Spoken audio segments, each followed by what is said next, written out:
1 minute from the Veterans Memorial Tollway to Saba Lakeshore Drive. That's traffic. I'm Jim Calamonte on AM 560, The Answer. Chicago's Morning Answer continues next. AM 560 Weather Center forecast. Sun and clouds and a high of 85. Worried about basement flooding? It's time to call Permaseal 800-421-SEAL. 66 at O'Hare. Next news 7:30. Chicago's Morning Answer with Dan and Amy continues next on AM 560, The Answer. From the Matrix Home Solutions studios, this is Chicago's Morning Answer on AM 560, The Answer. Listen to AM 560 The Answer online at 560theanswer.com, on the AM 560 mobile app, on your Alexa-powered smart speaker, and on TuneIn, iHeart, and on Odyssey. This is Chicago's Morning Answer with Dan Proft and Amy Jacobson on AM 560 The Answer.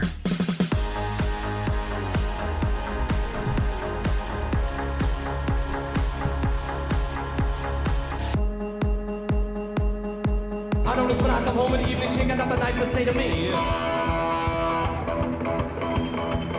I come in one particular evening. She said, "You got the red money yet?" I said, "No, I can't find no job. I'm gonna get somebody to pay this rent." She said, "I don't need you trying to find no job."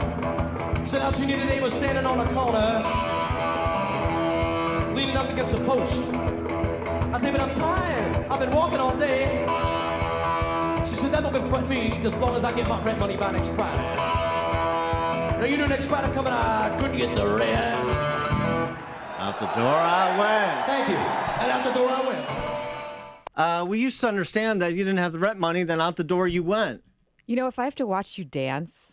That's not dancing. I was just sort of like shaking my head. This is what you do at blues music. That's what blues music is for people who can't dance. You don't want to hear about my birth stories, but I have to sit and watch you dance. No, like I'm just nodding my head at George Thorogood. That's not the same. No, your feet were moving. You were bobbing around. That was very uncomfortable. How can you not one bourbon, one shot, one beer?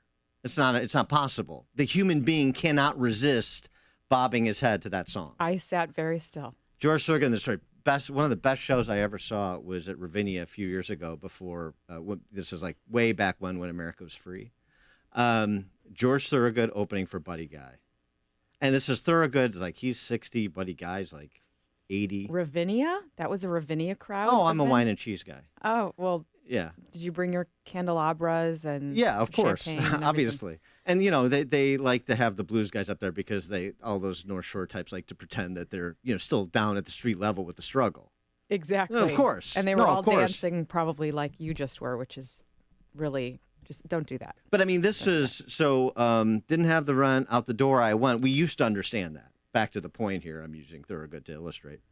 He sings about it. Not anymore. Jen Psaki yesterday responding to a question from Phil Wegman, RealClearPolitics.com, on this new and improved surgical eviction moratorium. What was the moment that the president became certain that he was on solid legal standing to move forward with this extension? And what was the argument, specific legal argument that won out and changed his mind? Because yesterday he seemed to be weighing the two options.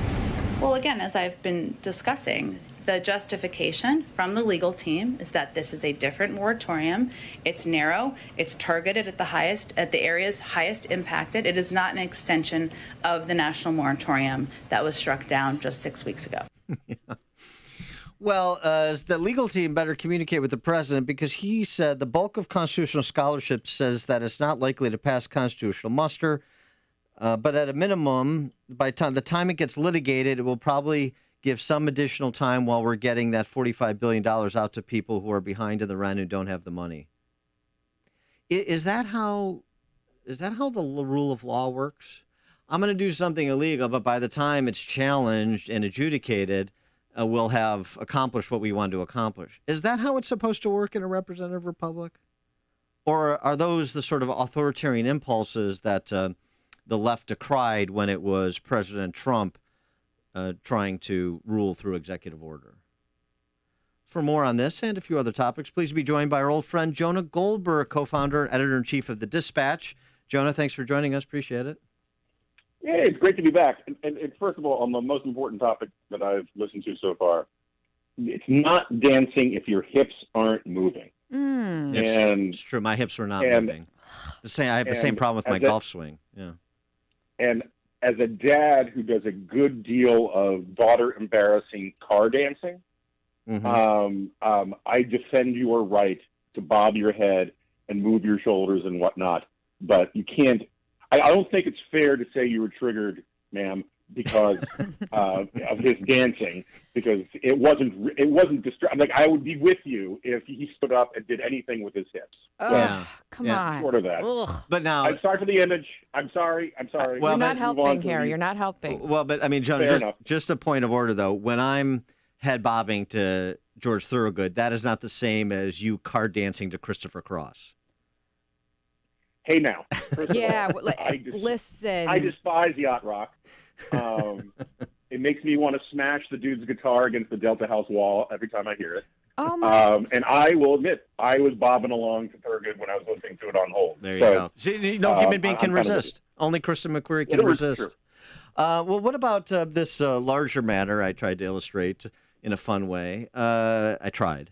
This renewed surgical, not unconstitutional sort of eviction moratorium because so many people who've seen their household incomes actually rise because of the distribution of funny money cannot pay month one of their rent post moratorium. Yeah, it's just pure unconstitutional lawlessness. And I think on paper, you can make the case that from the beginning that was so. The idea that the CDC, some unelected arm of the federal government, could simply essentially nullify every private contract in the real estate market, on its own, was a bit far-fetched. But at the same time, this often happens in American politics where the government overreaches during a crisis, and then the Supreme Court weighs in after and says, yeah, that went too far. You can't do it again next time. That's what the Supreme Court basically did about this thing. It said, yeah, this thing's got to end. It's no good. It's sort of like, the Supreme Court weighing in on habeas corpus after the Civil War. They said, you can't do this again. And Biden went and did it again. And it was just flatly unconstitutional at the first time, but sort of exigent circumstances.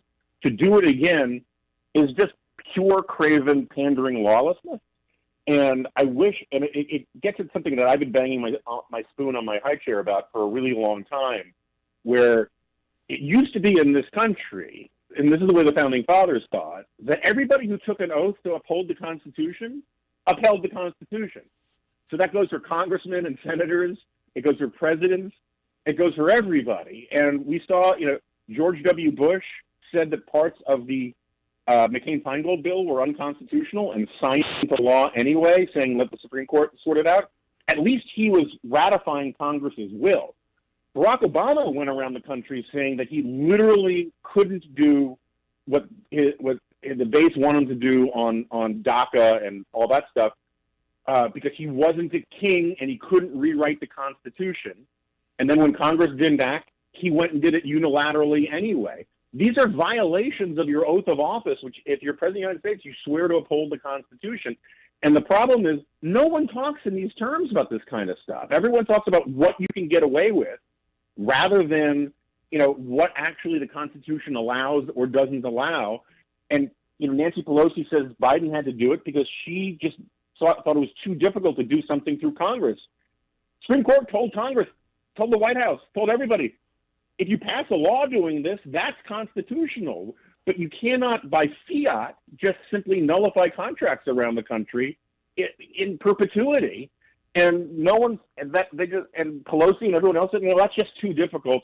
Let's have the president do it with the stroke of a pen. And it's grotesque. Yeah, I saw a story that Nancy Pelosi threatened to arrest any member of Congress who was carrying a pocket constitution. And I assumed it was the New York Times. It turned out to the Babylon Bee, but I can't tell the difference between these outlets anymore.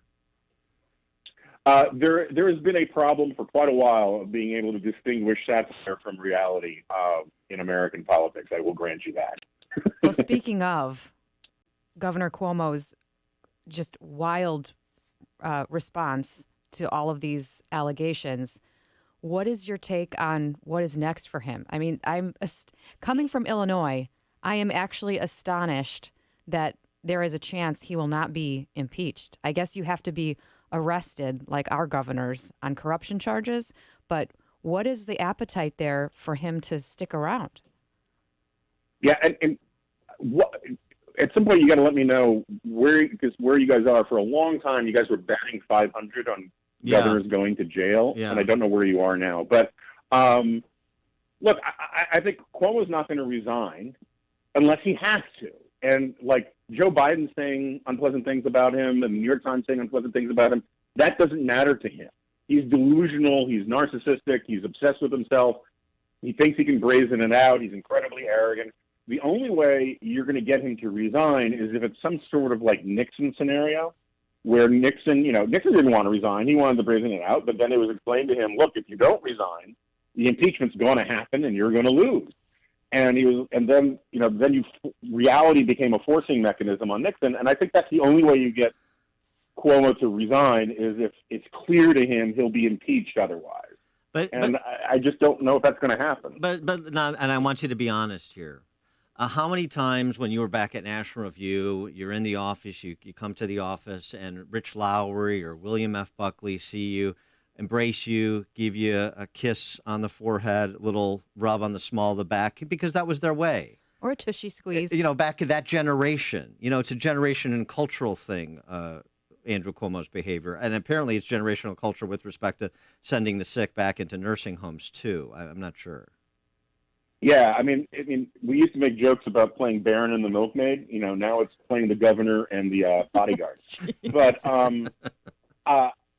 look, I think he's a pig. I believe these reports. They're really well verified. I mean, maybe not every single allegation is exactly as it happened, but it's so clear that the overwhelming evidence is he's guilty. He's a pig, and I think he should resign. I think the shamelessness of it is disgusting. I think it's fine by me if they impeach him for all of this kind of stuff. But what he did vis-a-vis COVID, just on a moral scale, is much worse. And I'm willing to give him a little bit of a pass on sending all these old people to their death in nursing homes, because that could be just a grave error. But then he compounded it by concealing it, by playing with data, by denying it, all to sell books and to maintain his political ambitions. And that's grotesque, because in a pandemic, you're supposed to have different states have different, all the states have they're sovereign, they get to do what they want, laboratories of democracy. The best thing about that during a pandemic is that you have experimentation, you learn best practices. Part of learning that stuff is not just reporting about what works, but also reporting honestly about what didn't work. And he refused to pass on really important data and information in a timely way about how he had been responsible for killing large numbers of people. And he hid it all so he could crow in a book about what a great job he did and fuel his ambitions to be president one day. And that's the kind of thing in a more morally ordered society, people would stay clear of Cuomo for fear of getting hit by some of the penumbras of the lightning bolt that took him out. Because this is a guy, that is a profane, evil thing that he did vis-a-vis COVID. And the stuff that he did vis-a-vis women is grotesque, but, killing lots of grandmas and covering it up just still strikes me as worse. Yeah, no, you're right. There are definitely layers to the depravity. I wanted to get your take as well on something that, of course, was underreported. This report from House Republicans as to the origins of the COVID-19 virus. The report, the top line is, preponderance of evidence indicates that the virus came from that lab in Wuhan, and the underlying importance of understanding the origin of the virus from America's perspective. Yeah, I think it is entirely possible, maybe even probable, that this was some sort of lab accident of some kind. I never thought the sort of more fever swampy claim that this was a deliberate bioweapon of some kind made any sense, because why would you unleash it on your own people first? But the idea that this was, grotesque incompetence and malfeasance and then a cover-up seems as plausible as any other theory and more plausible than a lot of them. And I don't think that the Republican report, given just the partisanship on all sides and all this kind of stuff and how much that narrative matters to the people who are writing it, is going to change a lot of minds. But I also just fear that we're never going to have a globally dispositive answer to this. I think we should still try and find it. And I think, China could do a lot if they weren't, if they're not lying, if they're telling the truth about all this, they could do a lot to clear the air, release all sorts of stuff that they took down and the rest. But they're behaving like they're guilty. And I think that alone is useful as a matter of sort of public information. If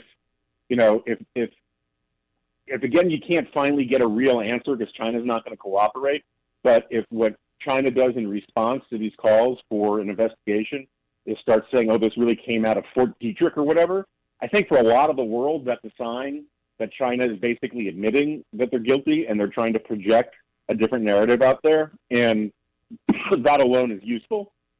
But, the general trajectory we have in foreign policy for the next 5 to 50 years, so long as the Chinese Communist Party is around, is it's going to be a debate in America between whether we should be smart hawks or dumb hawks. But hawkishness is just baked into the case because it's going to be an adversarial relationship with China for a long time to come. Yeah, and if at minimum, this will perhaps have a chilling effect on working and helping finance research by Chinese scientists who may well be great scientists but are answerable to the Chinese communists in charge. There'll be a lot more scrutiny over some of these discussions that, for example, Rand Paul and Dr. Fauci have been having in public.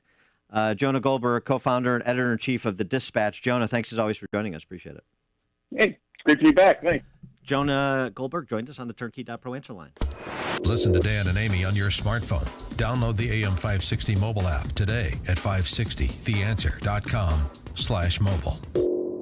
There is an answer to the mess we are in today in this country. There's a reason so many young people are being led astray. We have to fight back and protect the country we know and love.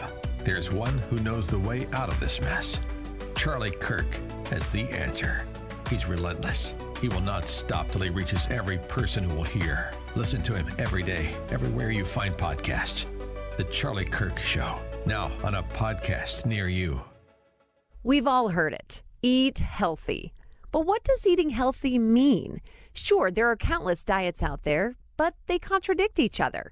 Yet all experts agree we should eat a diet rich in fruits and vegetables. Whole fruits and vegetables are the perfect fuel to power the cells in your body, giving you the stamina you need to handle your day-to-day activities. And that's what Balance of Nature is.